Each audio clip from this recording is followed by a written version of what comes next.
नमस्कार, मी श्वेता अंकले. तरुण भारतच्या न्यूज बुलेटिनमध्ये आपल्या सर्वांचे स्वागत. आता पाहूया ठळक घडामोडी.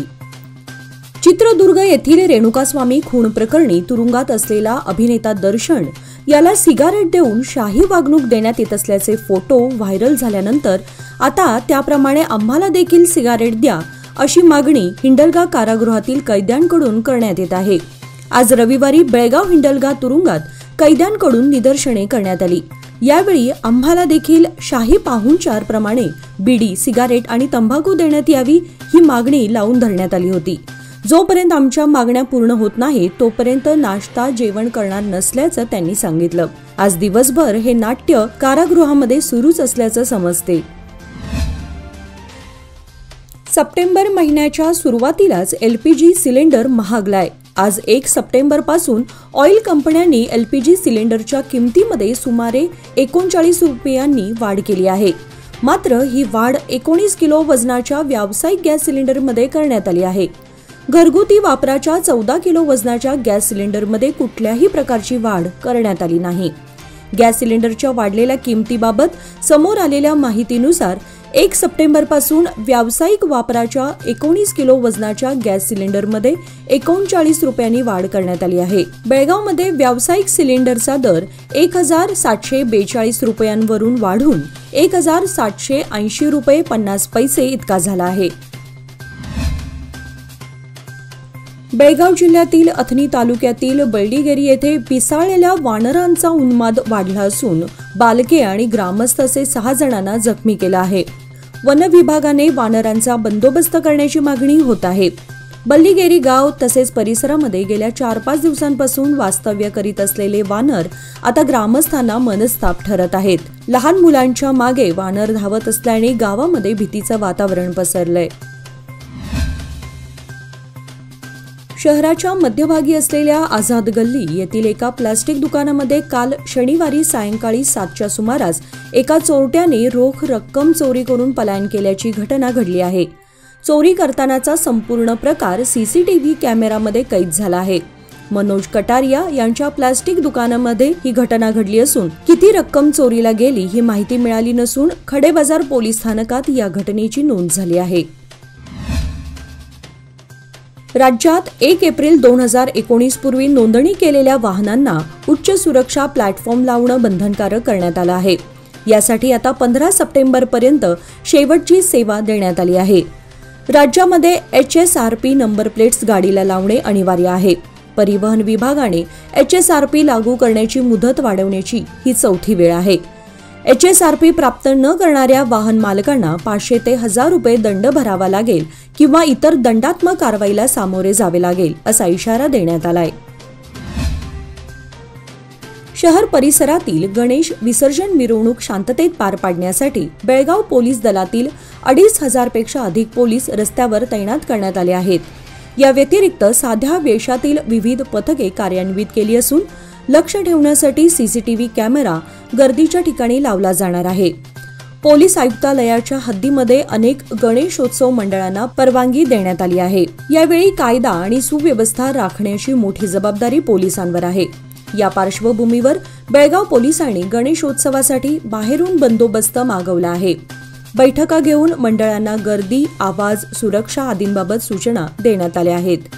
एकंदरीत विसर्जन मिरवणुका शांततेमध्ये पार पाडण्यासाठी बेळगाव पोलिसांनी जय्यत तयारी केल्याचं दिसून येत आहे. भाजप ग्रामीण मंडळतर्फे सदस्यत्व अभियान पूर्वतयारी कार्यशाळेचे आयोजन केले होते. विजयनगर येथील भाजप ग्रामीण कार्यालयात कार्यशाळा झाली. दीपप्रज्वलनाने कार्यक्रमाला सुरुवात करण्यात आली. जिल्हा सरचिटणीस आणि बेळगाव ग्रामीण प्रभारी धनश्री सरदेसाई यांनी मार्गदर्शन केले. त्यांनी सदस्यत्व अभियानामध्ये कसे आणि काय काम करावे याबाबत माहिती दिली. यावेळी भाजप ग्रामीण मंडळ अध्यक्ष धनंजय जाधव, महेश मोहिते, पंकज घाडी आदी उपस्थित होते. ग्रामीण भागातून अधिकाधिक सदस्य संख्या नोंदवण्याची जबाबदारी कार्यकर्त्यांवर देण्यात आली आहे. कैलासवासी अर्जुनराव घोरपडे जन्मशताब्दी समारंभाच्या तयारीसाठी मराठा मंदिर बेळगाव येथे स्वागत समितीची बैठक बोलावण्यात आली होती. बैठकीच्या अध्यक्षस्थानी बाळाराम पाटील होते.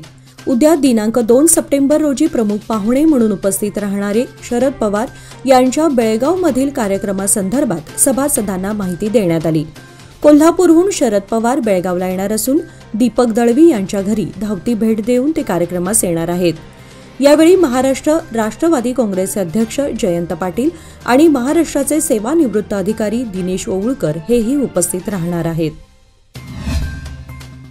कमी कालावधीत आकर्षक परतावा लोकमान्य सोसायटी सादर करीत आहे अनमोल आर्थिक ठेव योजना, जी देते तुमच्या गुंतवणुकीवर 10% परतावा, तेही फक्त 13 महिन्यांमध्ये. अधिक माहितीसाठी कॉल करा 1800-212-4050. योजना फक्त सभासदांकरता. नियमवाटी लागू. लोकमान्य, जिथे पैसा वाढतो आणि नातं वृद्धिंगत होतं. उज्ज्वल भविष्याच्या गुंतवणुकीची सुरुवात लोकमान्य सोसायटी सादर करीत आहे मान्सून ठेव योजना, जी देते तुमच्या गुंतवणुकीवर 10.25% परतावा, तेही फक्त 500 दिवसांमध्ये.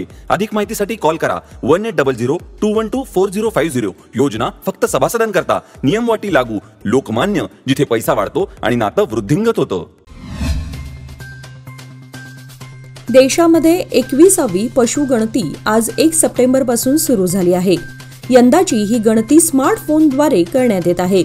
यंदा पेपरलेस पशुगणती सुरू झाली असून राज्यातील पशुसंगोपन खात्याच्या वतीने 4 महिन्यांपर्यंत चालणाऱ्या या गणती कार्यक्रमास विशेष पोर्टल सुरू करण्यात आलं आहे.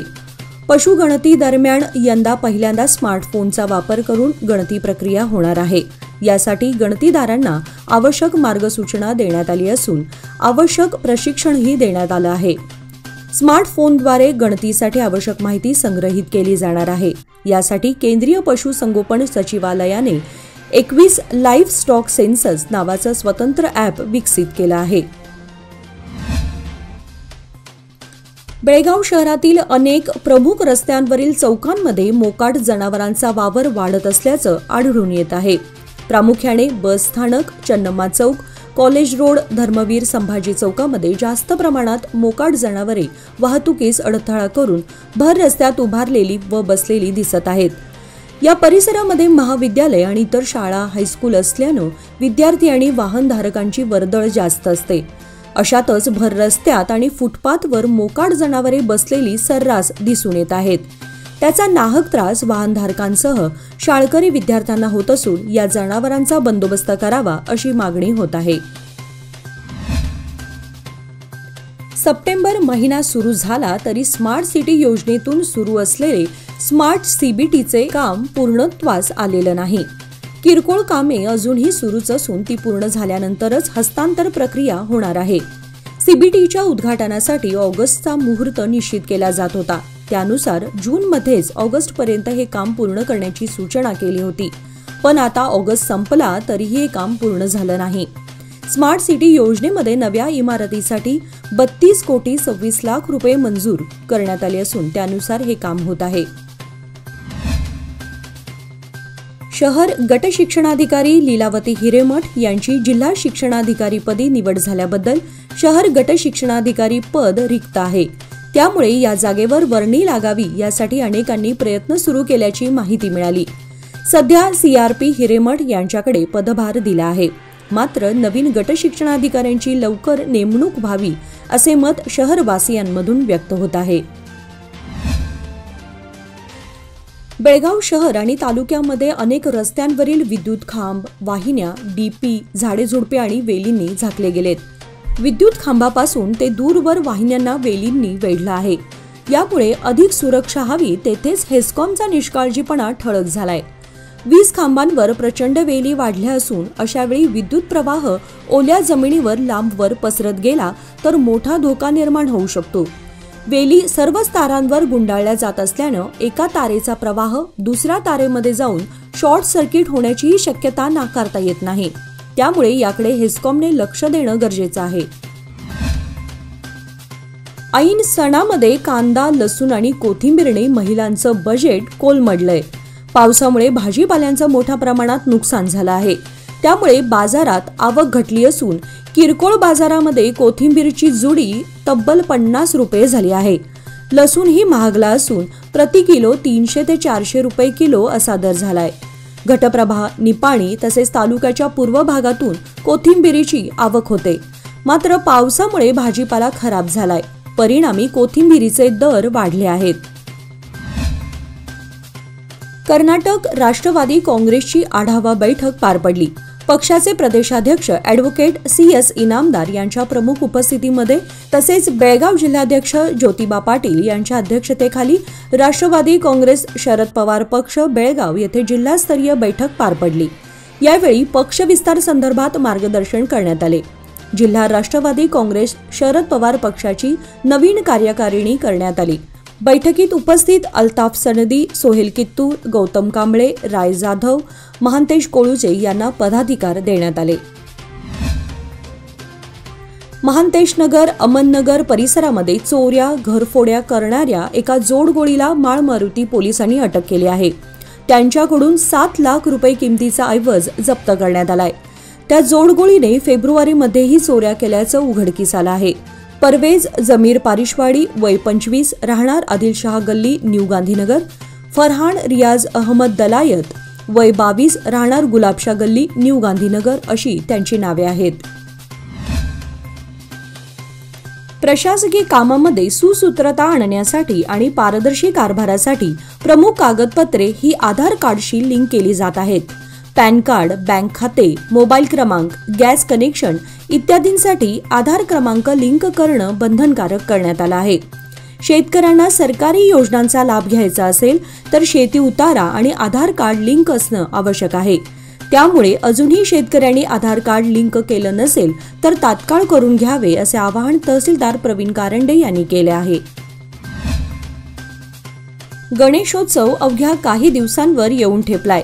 बेळगाव परिसरातील सार्वजनिक गणेशोत्सव मंडळांच्या मूर्तींचे आगमन सोहळा आयोजन करण्यात येत आहे.